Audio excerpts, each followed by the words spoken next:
आज जो टॉपिक है दोस्तों हमारा, तो हमारा जो हाई कोर्ट है, राजस्थान हाई कोर्ट, उसके अंदर कितनी महिला न्यायाधीश रही हुई है उसके बारे में है। तो मैं थोड़ा सा आपको ब्रीफ में बता देता हूँ कि जो हमारे हाई कोर्ट का जो निर्माण हुआ है, राजस्थान हाई कोर्ट का, उनका निर्माण जो हुआ है वो 29 अगस्त 1949 को हुआ है। उसके बाद क्या हुआ है कि हमारा जब 26 जनवरी 1950 को हमारा देश का संविधान लागू होता है तो उनकी गठन के अंदर थोड़ा बहुत परिवर्तन होता है। तो जब शुरू के अंदर जो हमारा राजस्थान का हाई कोर्ट बनता है, मतलब 29 सॉरी जब वो 29 अगस्त 1949 को जब हमारा राजस्थान का हाईकोर्ट बनता है तो उस टाइम हमारे पास 11 सदस्य होते हैं, ठीक है। और तो ये ध्यान रखिएगा, 11 अन्य सदस्य होते हैं और एक मुख्य न्यायाधीश होता है हमारे पास, ठीक है। तो टोटल कितने न्यायाधीश हो गए हमारे पास? 12 न्यायाधीश हो गए, तो 1 + 11 हो जाते हैं। लेकिन फिर क्या होता है कि जब हमारा 26 जनवरी 1950 को जब हमारा संविधान लागू होता है तो उस टाइम पे क्या होता है कि हम 20 श्रेणी के अंदर राज्य में आते हैं और उस टाइम उसका पुनर्गठन किया जाता है। तो होता है क्या कि 1 + 6, ठीक है ना, 1 + 6 न्यायाधीश हो जाते हैं, ठीक है। इसके बाद फिर राज्य पुनर्गठन अधिनियम आता है, ठीक है ना। उसके बाद इसमें खंडपीठों के बारे में थोड़ा उलट पुलट होता है, तो वो थोड़ा सा ध्यान रखिएगा। तो 2 तथ्य ध्यान रखिएगा कि हमारे जो गठन हुआ है, तो गठन जब हमारा न्यायालय गठन होता है 1949 के अंदर, तब कितने सदस्य थे? 1950 के अंदर जब 26 जनवरी 1950 को जब संविधान लागू होता है तब कितने सदस्य होते हैं, ठीक है। तो ये थोड़ा उलटफेर का ध्यान रखिएगा। दूसरी बात आप ये ध्यान रखिएगा कि जो हमारे खंडपीठ हैं, खंडपीठ जो हमारे उच्च न्यायालय है, राजस्थान उच्च न्यायालय, उसकी खंडपीठें कहाँ कहाँ रही है। जब हमारा न्यायालय बनता है सबसे पहले, ठीक है ना, तो जो हमारा B.R. पटेल जो कमेटी है, B.R. पटेल जो कमेटी है जिसकी रिपोर्ट आती है हमारी 27 मार्च 1949 को हमारे इसकी रिपोर्ट आती है। तो उस टाइम पे जो गठन किया जाता है, तो उस टाइम पे तो हमारे पास क्या होता है कि उस टाइम पे जब गठन किया जाता है तो जोधपुर को तो बनाया जाता है मुख्य खंडपीठ, ठीक है ना। इसके अलावा अतिरिक्त खंडपीठें एक बीकानेर में भी बनाई जाती है, एक कोटा में भी बनाई जाती है, ठीक है, एक जयपुर में भी बनाई जाती है, एक उदयपुर में भी बनाई जाती है, ठीक है ना। लेकिन फिर क्या होता है, हमारे जो पी सत्यनारायण कमेटी आती है, P Satyanarayan Rao committee, P Satyanarayan Rao committee, जब पी सत्यनारायण राव कमेटी आती है तो वो क्या करती है, रिकमेंडेशन देती है 1956, इसके अंदर 1956 राज्य पुनर्गठन अधिनियम के तहत बनाया गया था इसको। तो पी सत्यनारायण समिति आती है तो अपनी रिकमेंडेशन देती है 26 फरवरी 1958 को। तो जब रिकमेंडेशन आती है तो इसके अंदर क्या होता है कि जो अन्य जो खंडपीठें होती है वो समाप्त कर दी जाती है, ठीक है ना। अन्य जो खंडपीठें होती है वो समाप्त कर दी जाती है, वो और जो जयपुरी खंडपीठ है वो भी समाप्त कर दी जाती है, ठीक है। जोधपुरी रहती है, लेकिन बाद में 1977 के अंदर वापस जयपुरी खंडपीठ की स्थापना की जाती है। तो ये खंडपीठों का मामला है ना, आप जो भी बुक पढ़ रहे हो ना जहाँ से भी, तो वहाँ से आप थोड़ा सा ध्यान रखिएगा, ठीक है ना। तो अब देखो, खंडपीठें एक बनेगी अपने 1949 के अंदर, फिर परिवर्तन खंडपीठों के अंदर कब होगा? 1950 के अंदर, फिर 1958 के अंदर भी होगा। अब 1950 के अंदर क्या किया जाता है कि हमारी जो जयपुर की खंडपीठ है ना, उसको छोड़ के जो 3 खंडपीठें हैं ना हमारी, एक तो कोटा की, एक बीकानेर की, उदयपुर की, इनको समाप्त कर दिया जाता है, ठीक है, 22 मई 1950 को। अब इसके बाद में 1958 के अंदर जयपुर खंडपीठ को भी समाप्त कर दिया जाता है, लेकिन 1970 के अंदर वापस इसकी स्थापना कर दी जाती है, ठीक है ना। तो ये ध्यान रखिएगा, राज्य पुनर्गठन अधिनियम 1956 की धारा 51 की उपधारा 2 के तहत राष्ट्रपति क्या करता है, राजस्थान उच्च न्यायालय आदेश के द्वारा क्या कर देता है, 1976 जारी करता है। और इसी के तहत 1976 के तहत ही हमारे जयपुर खंडपीठ की वापस स्थापना होती है 31 जनवरी 1977 को। कब होती है? 31 जनवरी 1977 को, ठीक है ना। लेकिन वो अधिनियम कब, कौन सा अधिनियम होता है? 1976 का अधिनियम होता है, ठीक है ना। आई बात समझ में? तो ये ध्यान रखना, आई। तो चलो साहब, 1976 के अंदर ये खंडपीठ की स्थापना हो जाती है, 1977 के अंदर वो काम करने लग जाती है, ध्यान रखने का ये बात। ये 1977 में तो काम करने लग जाती है, 1976 के अंदर ही स्थापना हो जाती है, ध्यान रखना इस बात का, 8 दिसंबर 1976 को ही। और काम कब से करने लग जाती है? वो 31 जनवरी 1977 से। चलिए ठीक है, हटाइए, ये थोड़ा लंबा हो जाएगा। आप महिलाओं के नाम, महिलाएं कितनी कितनी रही हुई उनके ऊपर फोकस करते हैं, ठीक है। तो देखो इसमें ट्रिक क्या है, महिला न्यायाधीश के नाम याद करने की। देखो, कांता ने अपनी मोहिनी जो मूर्त है, एक कांता नाम की कोई लड़की है, कांता है, इन्हें अपनी मोहिनी मूरत और ज्ञान से मीना बाजार में सबका मन मोह लिया। तो एक कांता नाम की लड़की है, कहीं मिल जाएगी आपको कांता। अब कांता की क्या होती है, जो सूरत होती है ना बहुत मोहिनी होती है, और साथ में सूरत तो मोहिनी तो होती है, साथ में उसमें ज्ञान भी होता है। इस वजह से मीना बाजार में कहीं घूमने जाती है तो सबका मन मोह लेती है। तो ये हो गई कांता। तो कांता क्या होती है, मोहिनी होती है, उसका ज्ञान भी बहुत तगड़ा होता है, और वो मीना बाजार में जब घूमने जाती है तो सबका मन क्या कर लेती है, मोह लेती है। ठीक है ना। तो कांता से हो जाएगा कांता भटनागर, न्यायमूर्ति सबसे पहले जो आती है कांता भटनागर आती है। मोहिनी से आ जाएगा मोहिनी कपूर। ठीक है। ज्ञान से आ जाएगा ज्ञान सुधा मिश्रा। ठीक है। और चौथे नंबर पे आती है मीना वी गोबर, मीना वी गोम्बुर। ठीक है ना। तो गोम्बुर का ध्यान नाम रखना। तो कांता मोहिनी ज्ञान मीना, तो ये चार हो गए, कांता मोहिनी ज्ञान मीना, कांता मोहिनी ज्ञान मीना। इसको बार बार रटिए। तो कांता से न्यायमूर्ति कांता भटनागर, मोहिनी से हो जाएगा न्यायमूर्ति मोहिनी कपूर, ज्ञान से हो जाएगा न्यायमूर्ति ज्ञान सुधा मिश्रा, और मीना से हो जाएगा न्यायमूर्ति मीना वी गोम्बूर। अब अगला दृश्य देखते हैं। ठीक है साहब। दृश्य रात का दृश्य, ये तो बाजार का दृश्य होता है, फिर रात का दृश्य आता है, तीसरा दृश्य उत्सव का दृश्य आएगा। अब रात के दृश्य में क्या होता है कि निशा की बेला में, जो निशा होती है, निशा की बेला में जब चारों ओर शांति थी तब अचानक एक निर्मल प्रभा फैली।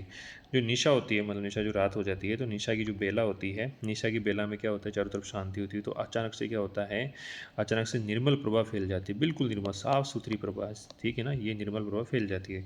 तो निशा, बेला, निर्मल और प्रभा, ये ध्यान रखेंगे। तो इसमें कोडिंग वर्ड क्या है, एक तो निशा है, दूसरा बेला है, तीसरा क्या है, निर्मल है, चौथा प्रभा है। तो निशा बेला निर्मल प्रभा। ठीक है ना। तो क्या होता है कि निशा की बेला के अंदर शांति के कारण आकाश से निर्मल प्रभा फैल जाती है। ठीक है ना। तो निशा से क्या हो जाएगा, न्यायमूर्ति हो जाएगा न्यायमूर्ति निशा गुप्ता, बेला से हो जाएगा बेला एम त्रिवेदी, और निर्मल से हो जाएगा निर्मलजीत कौर, और प्रभा से हो जाएगा प्रभा शर्मा। तो इसको ध्यान रखिए आप। निशा से क्या हो जाएगा, निशा से क्या हो जाएगा, निशा गुप्ता 5वें नंबर पे। ठीक है। फिर बेला से क्या हो जाएगा, न्यायमूर्ति बेला एम त्रिवेदी। निर्मल से क्या हो जाएगा, न्यायमूर्ति निर्मलजीत कौर। प्रभा से हो जाएगा न्यायमूर्ति प्रभा शर्मा। इन नामों को, टिक को तो नहीं, लेकिन इन नामों को आप बार बार रिपीट करेंगे तो ये आपकी ज़बान पे आ जाएंगे। ठीक है। मसल मेमोरी में चले जाएंगे एक तरीके से। कांता भटनागर, मोहिनी कपूर, ज्ञान सुधा मिश्रा, मीना वी गोबर, निशा गुप्ता, बेला एम त्रिवेदी, निर्मलजीत कौर, प्रभा शर्मा। यहाँ तक ट्रिक हो गई। अगली ट्रिक देखिए।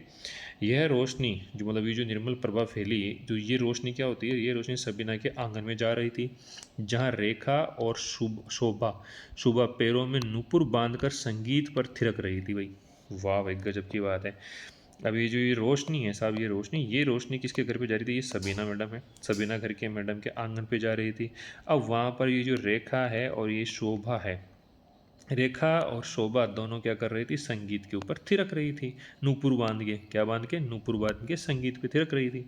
तो ये सबीना का घर है साहब, यहाँ से ऊपर आ रही थी रोशनी, ये रोशनी सबीना के घर पे आंगन में पड़ रही थी, और आंगन के अंदर ये रेखा थी और ये शोभा थी, ये दोनों नूपुर बांध के संगीत पर, भाई संगीत पे क्या कर रही थी, थिरक रही थी। चलो साहब, इस ये हो गया। सबीना से हो जाएगा न्यायमूर्ति सबीना, और ये जो रेखा है, रेखा से हो जाएगा रेखा बोरान, और उसके बाद हो जाएगा ये शोभा से हो जाएगा न्यायमूर्ति शोभा मेहता, और नूपुर से हो जाएगा नूपुर भाटी, और उसके बाद संगीत से हो जाएगा संगीता शर्मा। ठीक है। तो ये ध्यान रखिए, शोभा से हो जाएगा न्यायमूर्ति शोभा मेहता, नूपुर से हो जाएगा न्यायमूर्ति नूपुर भाटी, और संगीत से हो जाएगा न्यायमूर्ति संगीत शर्मा। ठीक है। तो ये दृश्य आप याद रखें, तो पिक्टोग्राफिक मेमोरी है, इसको आप याद कर लीजिए। ठीक है ना।